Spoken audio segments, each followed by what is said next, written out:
Hello বন্ধুরা, আসসালামু আলাইকুম। মাইক্রোসফট ওয়ার্ড 2016 এর 21 পর্বে আপনাদের স্বাগতম। আশা করি সকলেই ভালো আছেন। আজ আমরা জানব রিপিট হেডার রস, কনভার্ট টু টেক্সট এবং ফর্মুলা সম্পর্কে।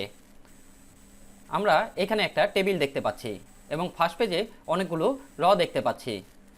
আমরা সেকেন্ড পেজেও অনেকগুলো র দেখতে পাচ্ছি এবং থার্ড পেজেও অনেকগুলো র দেখতে পাচ্ছি। ফার্স্ট পেজের উপরে আমরা একটি হেডার দেখতে পাচ্ছি। আমরা যদি এখন সেকেন্ড পেজে যাই তাহলে আর হেডারটা দেখতে পাচ্ছি না। আমরা এখন চাচ্ছি যে এই হেডারটা প্রত্যেকটা পেজেই শো হোক। এজন্য আমরা প্রথমে এই হেডারটা সিলেক্ট করব। সিলেক্ট করার পর এখানে আমরা দেখতে পাচ্ছি রিপিট হেডার রস। এখানে ক্লিক করলে আমরা এখন যদি সেকেন্ড পেজে যাই তাহলে দেখতে পাচ্ছি আমাদের ফার্স্ট পেজের হেডারটা এখানে শো হচ্ছে। আমরা যদি থার্ড পেজে যাই তাহলে দেখতে পাচ্ছি আমাদের ফার্স্ট পেজের হেডারটা থার্ড পেজেও শো হচ্ছে। পরবর্তীতে আমরা দেখতে পাচ্ছি কনভার্ট টু টেক্সট। আমরা এই টেবিলটা সিলেক্ট করার পর কনভার্ট টু টেক্সটে ক্লিক করলে এখানে দেখতে পাচ্ছি paragraph marks, tabs, commas and others. আমরা ট্যাব সিলেক্ট করে ওকে ক্লিক করলে দেখতে পাচ্ছি আমাদের টেবিলটি চলে যেয়ে একটি প্লেন টেক্সটে পরিণত হয়েছে এবং প্রত্যেকটা ওয়ার্ডের পর একটি ট্যাব পরিমাণ স্পেস তৈরি হয়েছে। আমরা কন্ট্রোল প্লাস জেটের মাধ্যমে ব্যাগে যাচ্ছি। এখন টেবিলটা আবার সিলেক্ট করার পর কনভার্ট টু টেক্সটে ক্লিক করলে নিচে দেখতে পাচ্ছি কমাস।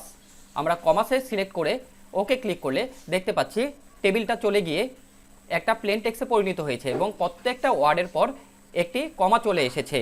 আমরা কন্ট্রোল প্লাস জেটের মাধ্যমে আবার ব্যাগে যাচ্ছি। আমরা টেবিলটি আবার সিলেক্ট করার পর কনভার্ট টু টেক্সটে ক্লিক করলে এখানে দেখতে পাচ্ছি আদার্স, আর এখানে দেখতে পাচ্ছি একটি ড্যাশ চিহ্ন।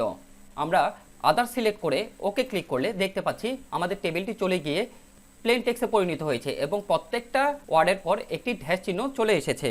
আমরা কন্ট্রোল প্লাস জেটের মাধ্যমে আবার ব্যাগে যাচ্ছি। আমরা টেবিলটি সিলেক্ট করার পর কনভার্ট টু টেক্সটে ক্লিক করলে এখানে দেখতে পাচ্ছি প্যারাগ্রাফ মার্কস। আমরা প্যারাগ্রাফ মার্কস সিলেক্ট করে ওকে ক্লিক করলে দেখতে পাচ্ছি আমাদের টেবিলটা চলে গিয়ে প্লেন টেক্সটে পরিণত হয়েছে এবং আমাদের লেখাগুলো এরকম হয়ে গিয়েছে। আমি কন্ট্রোল প্লাস জেটের মাধ্যমে আবার ব্যাগে যাচ্ছি। এর নিচে দেখতে পাচ্ছি আমরা ফর্মুলা। আমরা এখন যাচ্ছি যে এই সংখ্যাগুলো যোগ করতে। আমরা সংখ্যাগুলোর নিচে কার্সার রেখে ফর্মুলায় ক্লিক করলে এখানে দেখতে পাচ্ছি সাম first bracket above first bracket. এখন যদি ওকে ক্লিক করি তাহলে দেখতে পাচ্ছি এই সংখ্যার যোগফলগুলো নিচে চলে এসেছে। আমরা কন্ট্রোল প্লাস জেটের মাধ্যমে ব্যাগে যাচ্ছি। এখন আমরা চাচ্ছি আমাদের লেফটের সংখ্যাগুলো যোগ করতে। আমরা এখানে কার্সার রেখে ফর্মুলায় ক্লিক করলে এখানে দেখতে পাচ্ছি সাম first bracket above first bracket. আমরা অ্যাবভের জায়গায় লিখব লেফট, LEFT। তারপর ওকে ক্লিক করলে তাহলে দেখতে পাচ্ছি লেফটের সংখ্যাগুলোর যোগফল এখানে চলে এসেছে। আমরা এখন চাচ্ছি আমাদের এই রাইটের সংখ্যাগুলো যোগ করতে। আমরা এখানে কার্সার রেখে ফর্মুলায় ক্লিক করে আমরা এখানে লিখব সাম SUM first bracket right RIGST, তারপর আবার ফার্স্ট ব্র্যাকেট। তারপর ওকে ক্লিক করলে দেখতে পাচ্ছি যে রাইটের সংখ্যাগুলোর যোগফল এখানে চলে এসেছে। এখন আমরা চাচ্ছি 90 থেকে 80 বিয়োগ করতে এবং বিয়োগফলটা এখানে চলে আসবে। আমাদের এই ফর্মুলাটা অ্যাপ্লাই করার আগে আমাদের প্রত্যেকটা কলামকে একটি সংখ্যা ধরে নিতে হবে। আমি এই কলামটাকে ধরে নিলাম A, দ্বিতীয় কলামকে ধরে নিলাম B, তৃতীয় কলামকে ধরে নিলাম C, চতুর্থ কলামকে ধরে নিলাম D এবং পঞ্চম কলামকে ধরে নিলাম E এবং ফার্স্ট রকে ধরে নিলাম 1, দ্বিতীয় রকে ধরে নিলাম 2, তৃতীয় রকে ধরে নিলাম 3, চতুর্থ রকে ধরে নিলাম 4, পঞ্চম রকে ধরে নিলাম 5, ষষ্ঠ রকে ধরে নিলাম 6, সপ্তম রকে ধরে নিলাম 7 এবং অষ্টম রকে ধরে নিলাম 8। এখন আমরা এখানে ক্লিক করে ফর্মুলায় ক্লিক করার পর আমরা দেখতে পাচ্ছি আমাদের এই 90 লেখাটা আছে হলো ABCDE কলামে। তাহলে আমরা এখানে লিখব E। আর 1 2 3 4 5 6 এবং 6 নম্বর রতে, তাহলে আমরা এখানে লিখব 6। তারপর আমরা মাইনাস চিহ্ন দিব। এখন আমরা 90 থেকে বিয়োগ করতে চাচ্ছি 80।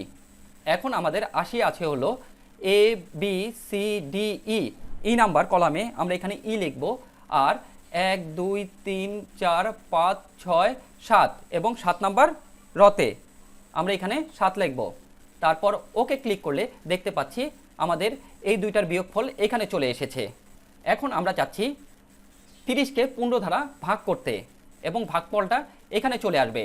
আমরা এখানে সিলেক্ট করার পর ফর্মুলায় ক্লিক করব, আর এখানে আমরা লিখব সমান সমান, আর আমাদের 30টা আছে হলো এ বি সি নাম্বার কলামে, এখানে আমরা লিখব সি, আর 1 2 3 4 5 6 নম্বর হলো রতে আছে, আমরা এখানে লিখব 6।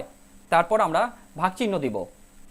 আমরা 30কে ভাগ করব 10 দ্বারা, তাহলে আমাদের 10 আছে এ বি বি নাম্বার কলামে, এখানে আমরা বি লিখব। আর 1 2 3 4 5 6 এবং 6 নম্বর রতে আছে হলো 10, তাহলে এখানে আমরা লিখব 6। তারপর ওকে প্রেস করলে দেখতে পাচ্ছি আমাদের এই দুইটার ভাগফল এখানে চলে এসেছে। এখন আমরা চাচ্ছি এই দুটাকে গুণন করতে এবং এই দুইটার গুণফল এখানে চলে আসবে। আমরা এখানে ক্লিক করার পর ফর্মুলায় ক্লিক করব, তারপর এখানে লিখব সমান সমান, আর আমাদের 50 আছে হলো A B C D E number কলামে, আমরা এখানে লিখব ই, আর 1 নাম্বার রতে, তাহলে এখানে লিখব 1, তারপর দিব হলো গুণন চিহ্ন। আর আমাদের 60 আছে হলো A B C D E number কলামে, এখানে আমরা লিখব ই, আর 1 2 নম্বর রতে, তাহলে এখানে দিব হলো 2। তারপর ওকে ক্লিক করলে এখন আমরা দেখতে পাচ্ছি এই দুইটার গুণফল এখানে চলে এসেছে। এখন আমরা এখান থেকে সবচেয়ে বড় সংখ্যা বের করতে চাচ্ছি। আমরা এখানে ক্লিক করার পর ফর্মুলায় ক্লিক করে আমরা সামের পরিবর্তে লিখব ম্যাক্স, MAX। তারপর ওকে ক্লিক করলে আমরা দেখতে পাচ্ছি এখানে সবচেয়ে বড় সংখ্যা হলো 90 এবং এই ঘরটায় 90 চলে এসেছে। এখন আমরা এখান থেকে সবচেয়ে ছোট সংখ্যা বের করতে চাচ্ছি। আমরা এখানে ক্লিক করে ফর্মুলায় ক্লিক করার পর সামের পরিবর্তে আমরা লিখব মিন, MIN। তারপর ওকে ক্লিক করলে দেখতে পাচ্ছি এখানে সবচেয়ে ছোট সংখ্যাটি চলে এসেছে। এ হলো আমাদের ফর্মুলার কাজ। আমার টিউটোরিয়ালটি যদি আপনাদের ভালো লেগে থাকে তাহলে লাইক, কমেন্ট এবং শেয়ার করতে ভুলবেন না। আজ এই পর্যন্তই, আগামী পর্বের আমন্ত্রণ জানিয়ে এখানে শেষ করছি। আল্লাহ হাফেজ। Don't forget click the subscribe button and hit the bell icon.